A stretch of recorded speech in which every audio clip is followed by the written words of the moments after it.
back from the Dollar Tree. Got 2 things of paper towel, and I found this, it's a diffuser. Reed Diffuser Garden Rain Fresh and Clean Scent. So I'm going to try this out instead of your usual, I guess,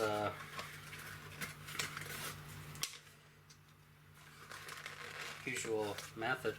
So it comes with a little stack of sticks here. Let's grab this fragrance. I'm guessing I can literally just leave this open and it smells nice, actually. Do a strong scent. So what I'm gonna do is I'm gonna drop the entire thing of sticks in here. It only says to do 1, but let's go ahead, drop those in. That will soak up and wick through the wood and come out the top. And I'm just gonna leave this in here, and this should smell pretty nice, freshen up the tiny house. So I'll put it over by the Himalayan lamp here, and that'll do it. So that takes care of that, and I'll keep the lid just in case. But yeah, so I checked the water level, and it is still coming down fairly slowly, which sucks. But everything seems to be drying out back there. I got my entertainment system on. I have enough power to run that and the fans back there now. So what I'm going to do is keep watching the show until that water drains out, and then that's about all I can do. So I'll get back to you when I can actually get some work done. Alright, see you in a bit. Hey guys, Rob from the Off-Grid Tiny House. More water issues have arrived. This time from the center of the tiny house. If my flashlight would turn on. So I got a rag down here. What's going on is I saw some water start pooling this way, this direction over here. Well, what's going on is behind here I have a fern coil. That's that rubber thing right there with the 2 gear clamps on around it. It needs to be tightened up, obviously, but in order to do that, I gotta pull all this lumber out of here to get to it. So I'm gonna have fun doing that. The water has come from those mats that I put back here in the shower, guys. So as they drained and went down the drain here, obviously they would make its way, the water would make its way down, following the drain line here, and down and back this way. So yeah, not too pleasant, but I'm gonna leave these mats in here like this, because they're gonna take a day or 2 to dry fully, even with a fan blowing on them, because they were completely saturated. And so far so good here. Get rid of the flashlight for a second. The USB fans have been running since I plugged them in early this morning, and they're only at 99% discharge. It hasn't rained, which is good, but the filters are still filtering the water out of there. And our water level now, guys, if you've been following it closely, is about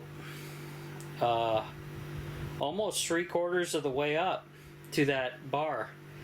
So pretty impressive. Yeah. So I gotta wait till this thing completely drains before I can even work today getting this done. And the guy is gonna be here tomorrow morning to come check out the tiny house for a tour and possible purchase. So I gotta be a busy boy and get everything done. Everything seems to happen at once around here, which is kind of stupid, but when it rains it pours, I guess, and pours into the tiny house. So this little leak here, just underneath the wood stove, isn't major. I can tighten that up with a just a straight blade screwdriver, the Fernco's, and just crank those tight so the leaking stops. Because basically what happened is, probably when I was messing around in construction of this this thing to hold all my lumber, then that's probably what the hell happened. It got knocked loose or whatever. So yeah, so I'm gonna have to pull this out, start working on that, and not just another thing while I wait for the water to drain out. So see you guys in a bit. So guys, I got the leak fixed in the Fernco. I just pulled the storage wood container out under the fireplace here. I just pulled it back, and then I worked under the sink here to get her done, and I tightened it up with the drill, actually, because you can switch to 5/16 and quarter, and it's actually a 5/16 bit for the Fernco.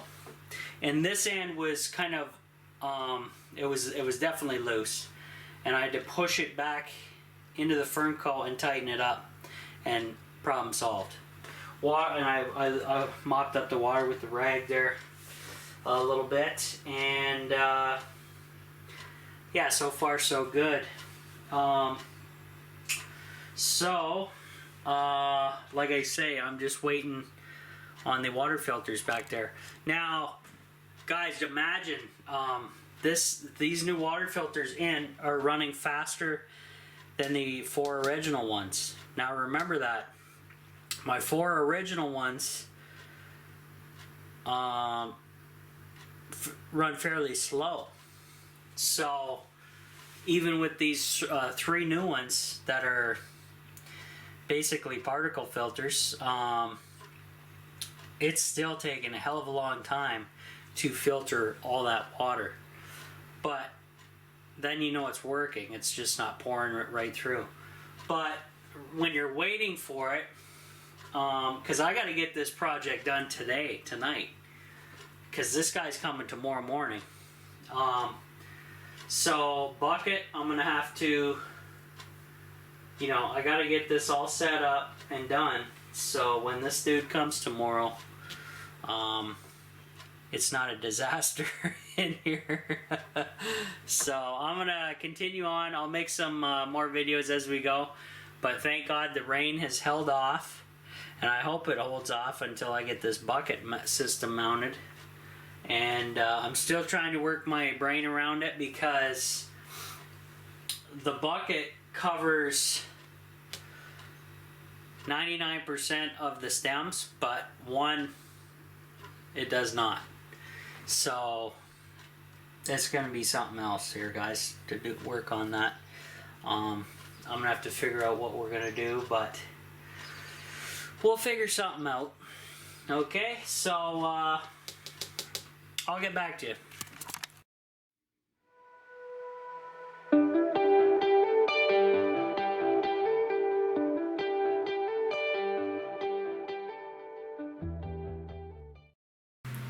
Alrighty guys, so while waiting for the water to drain out of the rain harvesting setup,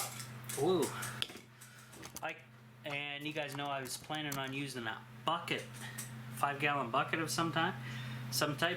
The 5-gallon bucket was not wide enough. So I scrounged around the tiny house. This is the bucket from the dollar store. It's a dish pan for $2. And I'm going to use this. It's wide enough to cover all the outputs of the filters and any new ones that I come across. And it won't look like hell compared to a 5-gallon bucket sitting under another bucket. So what I plan on doing is on these little tabs, I'm going to drill a small hole for the wire that I'm going to put through, and let's see if the wire fits through that hole. Should. Yes sir, perfect. So I'm going to do that again on this side, and this shouldn't hold much water at any given time because basically it's going to be a wide open area for the water to drip into, and I'm going to obviously have to drill the hole in the side or the bottom. I'm thinking the side still. And that will drain any water all the water from the rain filters are just going to drop into here.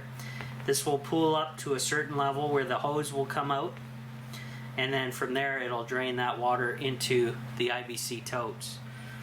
Because, well, if I didn't filter this water, guys, the water I'd be getting would be super gross, even with bleach. You got to have a particle filter on there, even with the first flush system. So this will be somewhat of a it's just going to be like a catch basin, and then we're going to go from there. So I'm going to bring you over to the area where I'm going to be working and show you kind of what it looks like.